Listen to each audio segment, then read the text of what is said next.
ज्ञानेश्वरी पठण अध्याय 5 ओव्या 61 ते 80 श्लोक 12 ते 15। ते बुद्धी धुरी करुनी कर्म करीती चित्त देऊनी परिते नैष्कर्म्य पासूनी मुक्त दिसती। जे बुद्धीची आठावणी देही तया अहंकाराची सेची नाही। मनोनी कर्म करिता पाही चोखाळले आगा करीते विण कर्म तेची नैष्कर्म्य हे जाणती सुवर्म। गुरुगम्य जे आता शांत रसाचे भरिते सांडित आहे पापात्राते। जे बोलणे बोला परवते बोलवले येथ इंद्रियांचा पांगू जो पिटला आहे चांगू तयासीची अति लागू परिसवया।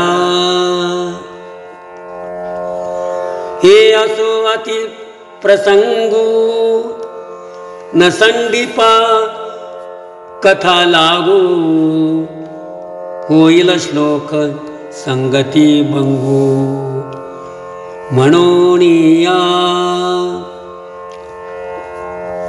जे मना आकळिता कुवाडे घागोसिता बुद्धी नातुडे ते दैवाचे सुरवाडे सांगवले तुझ। जे शब्दातीत स्वभावे ते बोलतीच जरी फावे तरी आणखी काय करावे कथा सांगई। हार्ती विशेषू श्रोतयांचा जाणुनी दास निवृत्तीचा। मणे संवादू दोघांचा परिसोनी परिसा। मग श्रीकृष्ण म्हणे पार्थाते आता प्राप्ताचे चिन्ह पुरते।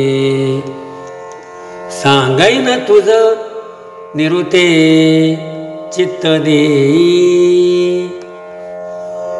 युक्त कर्म फलम त्यक्त्वा शांतिमाप्नोति नैष्ठिकम्। अयुक्त कामकारेण फले सक्तो निबध्यते।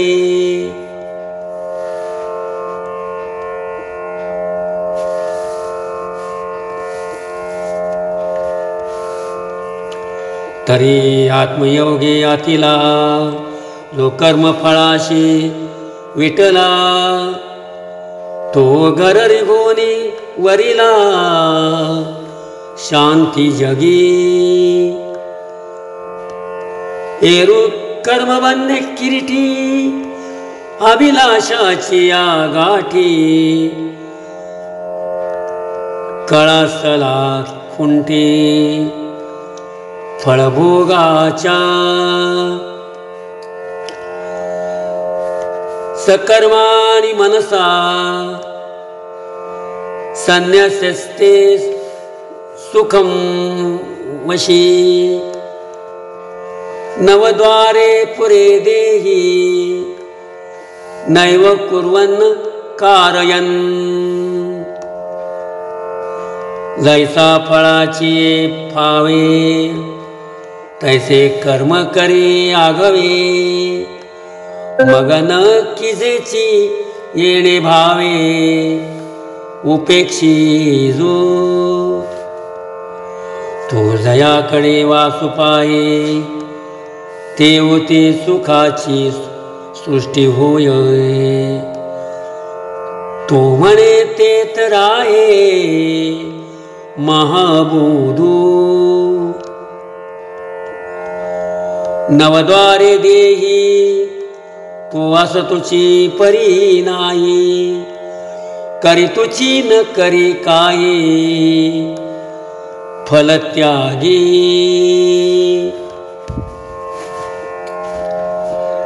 न कर्तृत्वं न कर्माणि लोकस्य सृजति प्रभु न कर्म फलसंयोगं स्वभावस्तु प्रवर्तते जैसा का सर्वेश्वरू पाहिजे तव निर्व्यापारू परिते तोची रची विस्तारू त्रिभुवनाचा आणि करता ऐसे म्हणिते तरी कवणे कर्मे न शिंपे जे हातू पावन लिंपे उदासु वृत्तीचा योग निद्रा तरी न मोडे आकर्तीपणा तवन पडे परी महाभूतांचे दळवाडे उभारी भले जगाच्या जीवी आहे परिकवणाचा कही नोहे जगची हे होय जाये तो शुद्धीही नेणे नादत्ते कस्यचित् पापं न चैवं सुकृतं विभो ज्ञानेनावृत्तं ज्ञानं तेन मुह्यन्ति जन्तव